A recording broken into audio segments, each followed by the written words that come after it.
মাতৃদিবস মাকে ছাড়া এই কষ্ট ভীষণ তীব্র। এই প্রথমবার মাতৃদিবসে মাকে ছাড়া মন খারাপ সুদীপ্তার।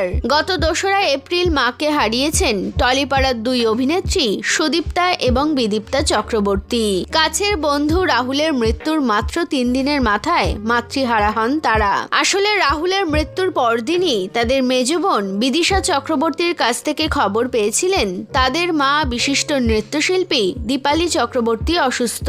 খবর পেয়েই এক মুহূর্ত সময় নষ্ট করেননি, তড়িঘড়ি নিয়ে যান মাকে হাসপাতালে, কিন্তু শেষ রক্ষা হয়নি। হঠাৎ মস্তিষ্কে রক্তক্ষরণের কারণে তাকে আর বাঁচানো সম্ভব হয়নি।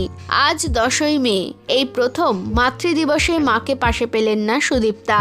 চারিদিক যেন খাঁ খাঁ করছে, শূন্যতা গ্রাস করছে সবটা। এই কষ্ট যে কতটা মর্মান্তিক তা স্পষ্ট হয়ে উঠেছে সুদীপ্তার ফেসবুক পোস্টে। মাতৃদিবসের সকালে মায়ের সঙ্গে কাটানো বেশ কিছু ছবি পোস্ট করে তিনি লেখেন, প্রথম মাতৃদিবস মাকে ছাড়া এই কষ্ট ভীষণ তীব্র, কিন্তু জীবনে বাঁচতে তো হবেই। The show must go on. আজ প্রথমবার বাবা ও মা দুজনকেই মনে রেখে মঞ্চে বিনোদিনী অপেরা পরিবেশন করব। ওনারা যেখানেই থাকুন না কেন আমাকে নিশ্চয়ই দেখছেন।